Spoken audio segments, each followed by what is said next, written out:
Well, hello everybody, and welcome to UFO Friday. I'm so glad that you are here with me. Oh, let's see, I might have to raise my desk up a little higher.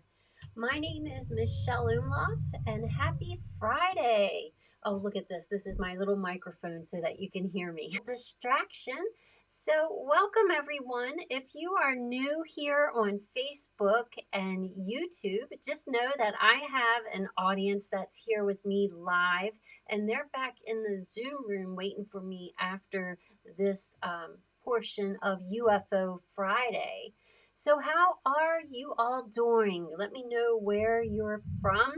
I have my phone here, and this time I can take a look at the comments and see what you all are doing over there on Facebook and YouTube. So, I'll be checking into that in a little while. So, if you don't know me yet, my name is Michelle Umlauf, and I have been a national sewing educator for quite some time. I mean, we're talking about even like over a decade or better, probably like closer to 2 decades. Seems really hard to believe. Um, and I work with a couple companies. You've heard of them before. Sulky was where I first started, and Clover is where I work with, or who I work with now as well. I'm not an employee by those companies. I work as a contractor. And so it's really fun. I get to go across the country and work with them at either expos or trade shows, and I get to see a lot of people. So if you're in the Dallas area or in Texas, I will be in the at the original sewing and quilt expo coming up in August. I don't know what I did to get going to Dallas in August. Usually I go to Cleveland in April, but I switched with someone, so I will be down there again. I'm actually looking forward to it. I had a great time the last time I was in Dallas, so I'm looking forward to meeting some of you there. Let's see. So I decided to do a little twist on a technique that I learned how to do last summer. And if you've been following me for a while, you know that I say handwork is a four-letter word, right? It's not quite my thing. I can make it look hard. But I've discovered that I like to do handwork that doesn't have to be so precise. So I can learn as I go along and practice and only get better, right? So Clover came out with a new product, and it's really not available anyplace now. I checked before tuning in, and some of the distributors have them. Brewer, no, Checkers, Brewer, and I can't remember the other one. Have this item available, and what it is it's a darning yarn. Okay, so Clover has come out with a darning yarn. We'll talk about that, and you'll get to see it a little better here soon. So I was inspired to come up with some sort of project that I could do using the darning yarn, and that's how I got here. So last year I learned how to do sashiko, and I really had a good time learning how to do that technique. And if you're not familiar with it, it is a Japanese hand sewing technique, and traditionally it's done on indigo and fabric, and there's tiny little running stitches that you do so that you make these beautiful designs, very intricate. And what's nice about some of these patterns is that they have the lines there so that you can stitch right on the lines. So that's really helpful. And they wash out afterwards. So that's great news for us, right? So I love it when you can have something that you really don't have to think about so much, and go to town and have a good time. I'm getting ready to do a trip across the country We are headed to Zion National Park. We're going to Arches, and we are also going to the Grand Canyon, where my husband will hike from the North Rim to the South Rim. I get to drive. I go pick him up at the other end. So that's going to be a great time. I'm looking forward to heading out there. And then this seems to be like the perfect kind of project that I can work on. So, how many of you have I know you have a stash. You wouldn't be here if you didn't have a stash, right? So, how many of you keep your scrap fabrics? I do. I'm kind of like a hoarder when it comes to all of that. I remember to push the button. so, um, so yeah, I have a whole bunch of scraps, and I've talked to people recently. For one reason or another, they're having a hard time getting rid of some clothing. One person was a man that I had taught how to sew, and his company is getting new uniforms, and the uniforms that they've been wearing are in good condition. He was just wondering if I needed some fabric, some of the material, and I was like, no. Like, no, I have enough. Thank you. Thank you for asking. And then I had another friend who had a family member pass away, and he too was looking to pass the clothing on so that someone could use the material that's left over. So I guess all of this was just kind of in the back of my head. And with this new product from Clover, made me think about another Japanese technique that is called sashiko, or actually it's called Boro, Boro. And we're going to talk about that today. So if you'd like to download a guide that I created for you, oops, I'm in the way here. You can do that real easily if you know how to use these little barcodes. You hold your phone up to them, turn your camera on, hold your phone up to that, and it'll take you to a link where you just have to enter in your email address and your name and consent to receiving emails from me, and you'll get that nice download that I created. I think it's about 11 or 12 or 13 pages long, full color. I tried to make it really pretty and easy to follow. And this time, I believe, yes, I did upload it. So we shouldn't have a problem. It should be smooth. So if you need to download it with using the URL, it is https colon with the 2 forward slash, and it's sewingmachineartistry.mykajabi.com/twist. And so I'm one of those people, I'll share all kinds of information with you, probably more than you want to know. But my Kajabi is kind of like a platform that I have where I can forward my sewing machine artistry website to. And Kajabi, it makes it easier for me to do like a lot of adulting things with my business now. And this is a fine example of that. All right, so let's see what we got going on here.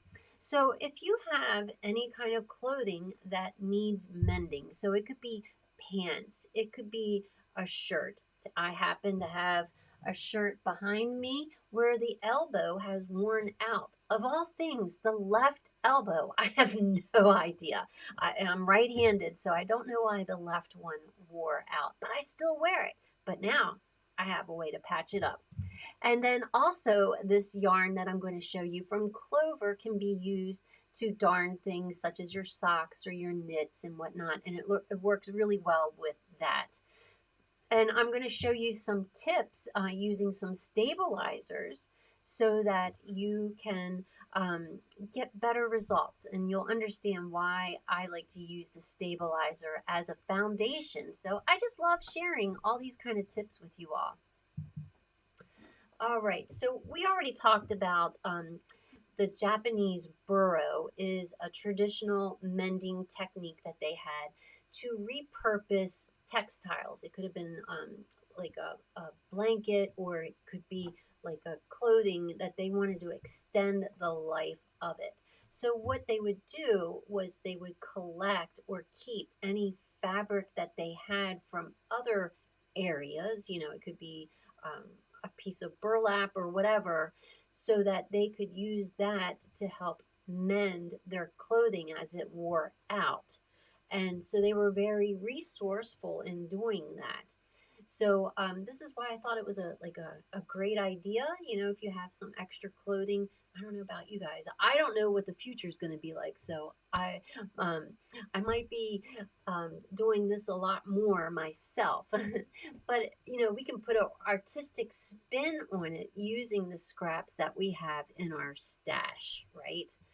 So let's talk about this darning yarn first. So as you can see, it comes in this really cool package. I showed the original package. That's what you would find it in the stores like. And then once you open it, it has a nice little protective sleeve over top of it.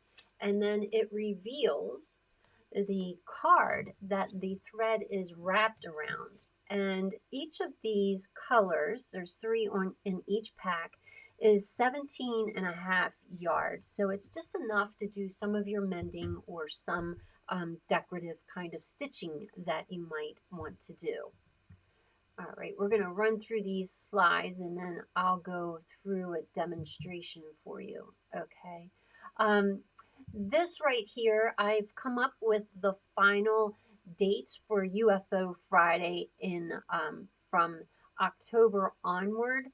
So September, I will not have a UFO Friday, but I'll have 2 in October, one on the 3rd and one on the 31st. And I'm thinking that the 31st is a great opportunity for us to have a Halloween party.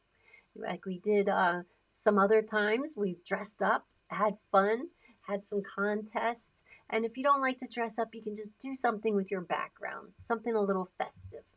And then the other 2 will be on November 21st and December 12th. So you can keep an eye out for those things to come. All right, so that is the front demo. Let me go over here to this side. All right, so I'm going to do full disclosure, start from the very beginning. Underneath here on my desk, I do have my cutting mat. I just wanted to tell you that just in case you got a glimpse of it. And on top of that, I put a pizza stone. It's like one of those cookie sheets. And that's going to protect my mat from getting hot. Then on top of that, I have my wool pressing mat. And then remember the Clover Design Pro applique sheet? Well, I'm going to be using that again. Okay, so this has 2 pieces to it. One is a silicone piece, which is going to be down on the very bottom. And the other one is a Teflon sheet. Okay, so the silicone piece is going to be protecting my work area here. All right, and then the other thing that you're going to need are some scrap fabrics. So I pulled some of these out. And I just remembered I need to turn my little iron on so it gets hot. So, you know, these are just some of the colors that I picked. You can have a great time learning about yourself, about what colors you tend to work with a lot, or what kind of patterns that you even work with, or what fabrics that you tend to use the most. And to my surprise, it was a few years ago I discovered this, but I love polka dots. I did not know that, so that's pretty cool. So I have a lot of them in my stash. So I like to use my pinking shears. For one thing is I like them because they put a nice decorative finish on the sides of the fabric, okay? And then the other reason is your fabric won't fray. That might be a selvage. So see here how this fabric is fraying a little bit. If I cut that with the pinking shears, it won't fray. But if you want it to have like truly like an organic look, then the pinking shears aren't necessary. You might really like that frayed look. So that is why I use the pinking shears. I often tell people it might have something to do with the pink hair. I don't know.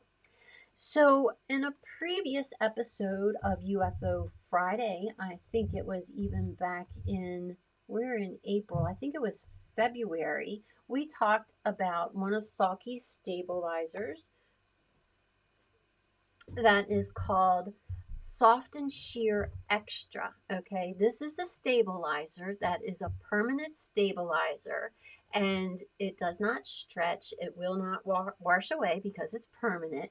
But this one has a smooth side to it, and it has a rough side, and this rough side is a glue. Okay, we're going to place that rough side face up towards us, and then we can put our bits of fabric on here.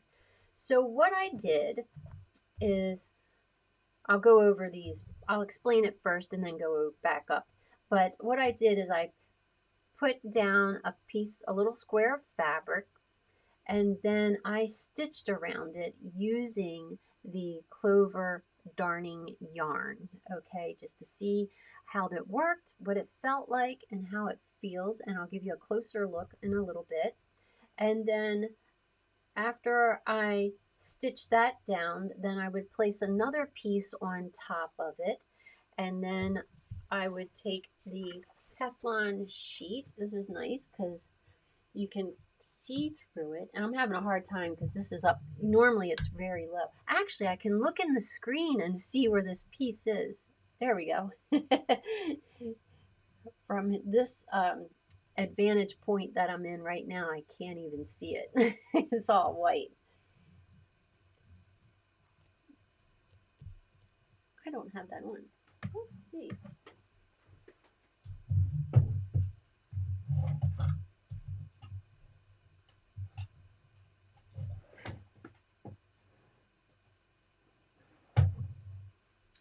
All right, well, my iron's not hot because I turned off the, what do you call it, the power strip. It's one of those things that I try to do sometimes to be safe, but it's helpful if I remember to put it back on. But if you don't have access to an iron, one thing that you can use that Clover has are called applique pins. So see how tiny these are? These are little itty bitty pins. So you really can just pin it in place to hold it there, or you could use a glue stick if you wanted to hold your pieces in place. So another option that you have, instead of putting one square down at a time, is to go ahead and arrange your fabric over an entire piece. So as you can see, I didn't do any stitching around the individual squares as I went along. I just made up this whole area, and then I ironed it, and now I can do the sewing on this part of it. So you can really have a lot of fun doing this, because there's a lot of people out there that are doing this visible mending. Plus, there's some people out there that do it for like the art of it. So I know a lot of art quilters that have fun with this. So let me grab my threaded needle. In the download that I have available for you, I go on and list all the different types of needle threaders and some different threads that are available, some other options, and there's one other thing, thimbles. We're going to be talking about thimbles. So this is a sashiko needle, and they can be quite long. This one is over an inch.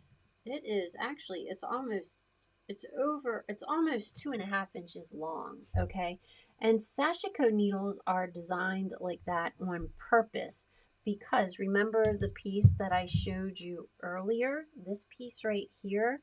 In order to do that, people are sewing a lot of running stitches onto that long needle at one time, and then they pull it through. It streamlines everything. So let's go ahead and start with this one. So I've already threaded it, and I put a little knot down at the bottom. Oh, thimbles are important. So these little guys here are called flexible rubber thimbles, okay? And they're available in 2 sizes. This is the medium size, the pink ones, and the yellow ones are the larger size. What I decided to do was to place the smaller one on my index finger and the larger one on my thumb, okay? And what this is going to do is it's going to allow me to grab a hold of this needle when I'm pulling it out, and my fingers won't slide, okay? So I won't have to work as hard when I'm doing this type of sewing. Otherwise, I would really have to grab it. And I know there's been times I'm like, I need a pair of pliers. Well, there's another thimble to help you out with that. And this one is called the adjustable ring thimble with a plate, I think is what it's called. And what you do, you can wear it any way that you want, any way that's comfortable. I've heard some people will wear it on their finger up at here. Some people will wear it a little lower. So you decide what is comfortable for you and where you want to put it, okay? So I decided that on my middle finger, down here over top of this area of my fingers, where I want to keep it. And I'm going to go ahead and put my thimbles on. And I have my needle and I'm ready to go. Okay. So this may be a little bit more harder than if you were just going through that blue fabric that I showed you, because the stabilizer is here. Okay, so the stabilizer is giving a little bit more weight to this, but I feel like the stabilizer also gives it body, and it's going to prevent it from puckering and different things like that. So it's going to keep it looking nice. So I'm going to go ahead and pull this through, and now I'm going to work this. See, I'm making little stitches, and they don't have to be perfect. That's what I like about this. If I want to make a longer one, a longer stitch, or if I want to make it a little off to the side, I certainly can do that, work like that. So I'm going to take this coin thimble and I'm going to push. And again, bear with me because this is really kind of hard because this is up high for me. So I'm pushing it through there, and now I can use my fingers, the thimbles on my fingers, to help me pull that through. And it makes it so much easier. It's just absolutely amazing. So I think I'll take one more little stitch in there, whoops, in this section right here to finish it out. And then I work my way around. So it's not perfect. I don't want it to look perfect, okay? If I wanted it to look perfect, I'd just buy it. I'd sew it with the sewing machine. But nice and relaxing. I really did have a good time giving this a try. I feel like one of those people that, if you've ever read some articles and they'll be like, I stayed off diet soda for 30 days and this is what happened. I went to the gym for 30 days and this is what happened. I tried Boro for a week and this is what happened. So as you can see, I can get a few more stitches on there on this longer section. I like to end at the top so I can see that needle. And here I can push it through with that thimble that's on my hand and pull it through there. And it's so much easier, so much easier. Okay, so that's one way of doing this burrow stitching. So let's talk about the other way, and I'll show you some other threads. So let me see here.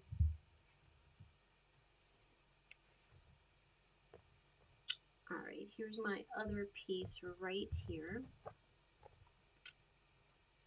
All right, I've seen it done this way as well. And then people also will do like various types of decorative stitching, like a design, like they might do like a half circle or something like that. So they put some sort of pattern into it. So I grabbed some of Sulky's thread. Oh, let me tell you this. Let's do this comparison real quick. So this is the Clover thread. This is the darning yarn. And what is special about the darning yarn is that it is 50% wool and 50% acrylic thread. So it has a little bit of texture to it, and it still has a nice strength to it as well. So I grabbed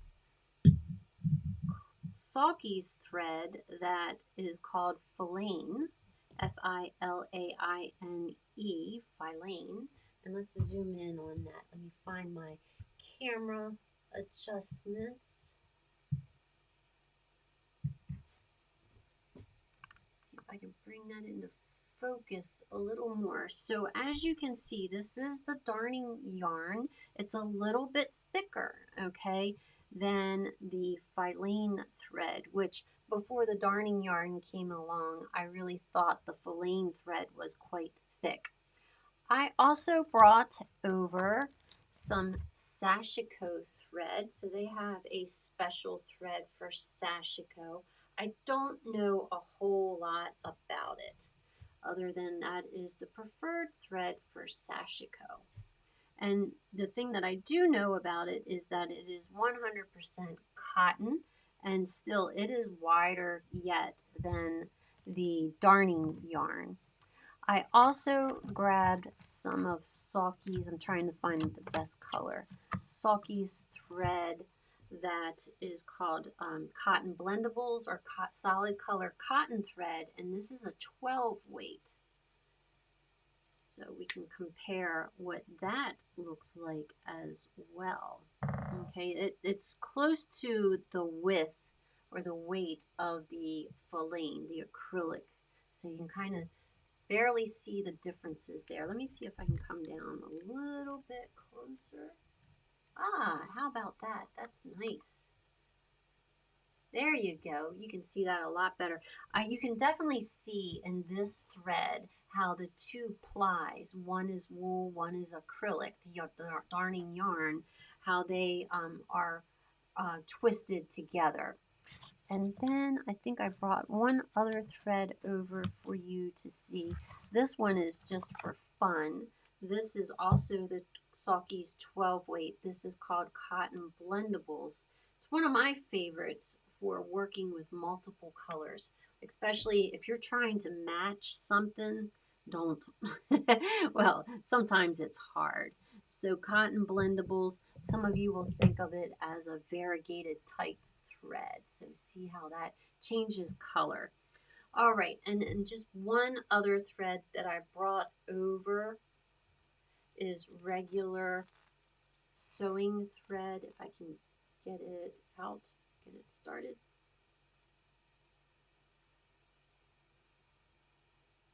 I'm trying. That's what I'm trying to do.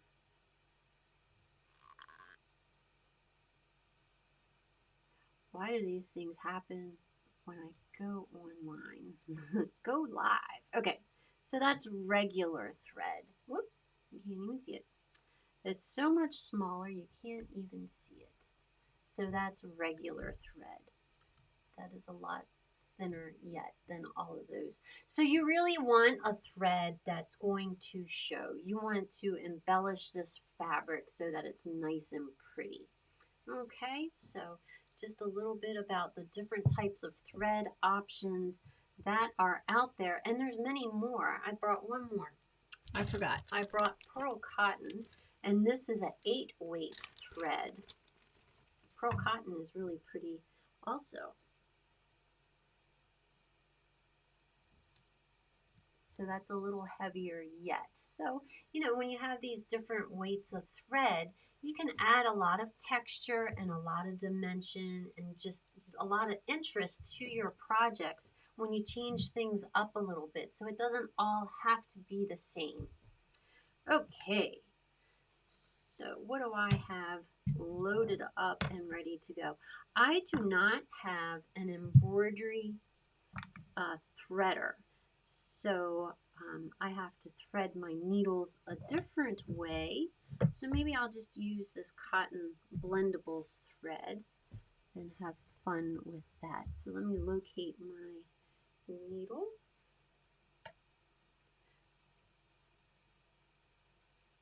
I think it's funny because after UFO Friday is over, it looks like a bomb went off in here. And I just have a few things.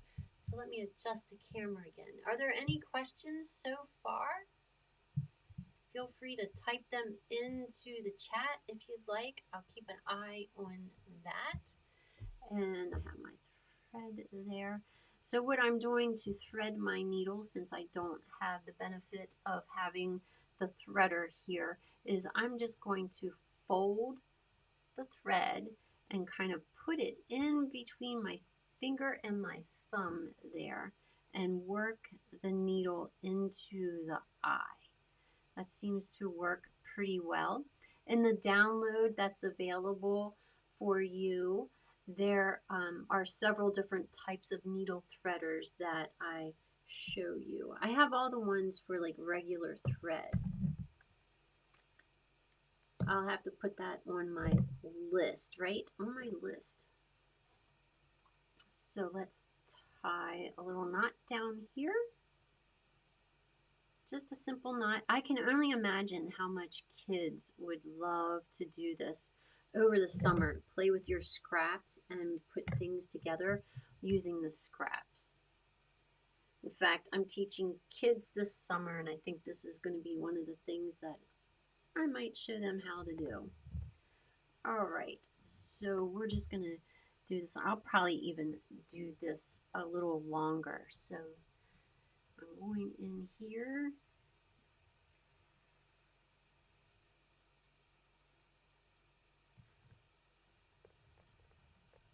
So I do kind of prefer to fuse the fabric to the stabilizer first.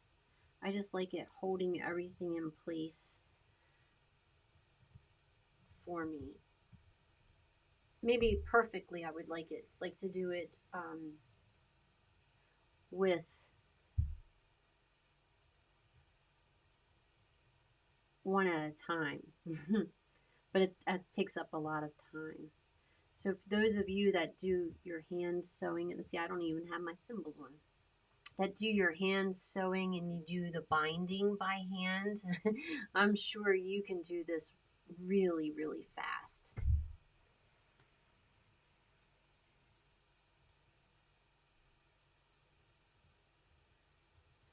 But what you would do with the burrow stitching is just stitch a line all the way across your fabric and just have multiple rows of stitching to hold it in place. So I feel like it's going to take me a longer time than I'd like for it to do that, but that is what you would do. So if you go out and check on Pinterest, you will see a ton of different ideas of the things that you can do with the burrow stitching. So let's go back to the one that I showed you earlier.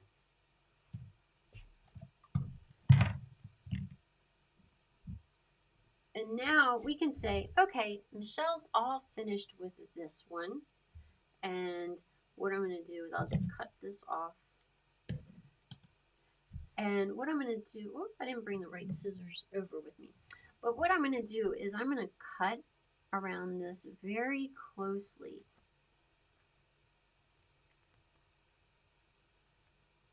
And remove all this excess stabilizer.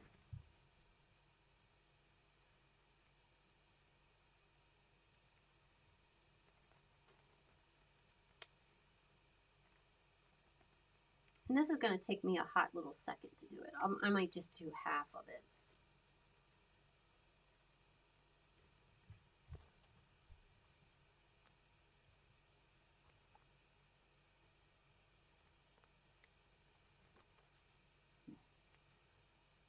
So I'm not being too careful with what I'm doing, but I'm cutting out around it. I've seen plenty of these on Pinterest and all those different places where you can search for Boro, and it's Boro. There are some people still that do the sashiko prints or sashiko patterns on this kind of fabric.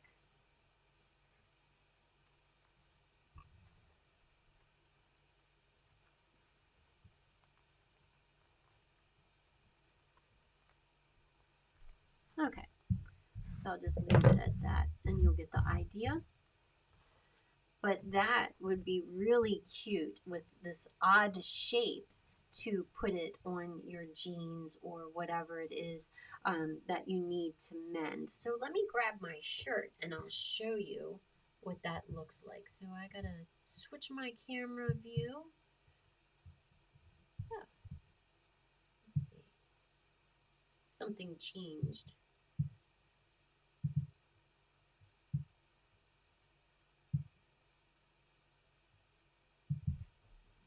Okay, here's my mannequin, and there's my hole on the sleeve, on the left side of all things.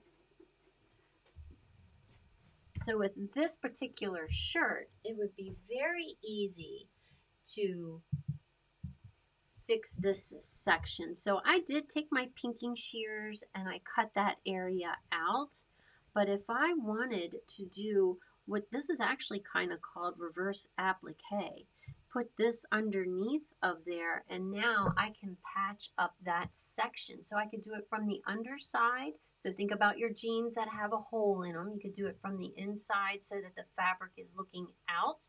You can even keep the whole of the jeans ragged if you like that look, or you can clean it up if you want. So, and then I could put it on the top as well. So if you wanted to look like this was like a natural thing, you could also take a piece of some more fabric and put this on other areas of your shirts to make it kind of go together and make it look like it's an outfit. It's on purpose. And then with the other one, you could cut that out in irregular shapes if you wanted, as long as it's still attached to the stabilizer and it won't go anywhere. All right, so let me see. I may have some more information for you. No, we did UFO Friday. I think that is all that I have in my presentation. I know that my download that I made for you all is chocked full of information. Let me find that for you so you can have that download again. There it is. It's https://sewingmachineartistry.mykajabi.com/twist. And you can download that guide, and you'll have not only like the recap of the instructions that I did here, but you'll also have information on the products that I used. So I do have an affiliate link with Sewing Parts Online. I checked their website as I was doing this to see what they had, and they really do have a lot of the products that I showed you today. Plus, I feel like their prices are very competitive with others. Even Amazon, sometimes Sewing Parts Online is less. So they definitely have the threaders. They have the soft and sheer extra, the mini iron that I used. You saw that briefly, but this is a mini iron. This is really great for traveling. And the thing that I like about the mini iron, there's two of them. One of them is just the mini iron. So it kind of looks like this one that I have, okay? And it's just, it has a head on it that is permanent.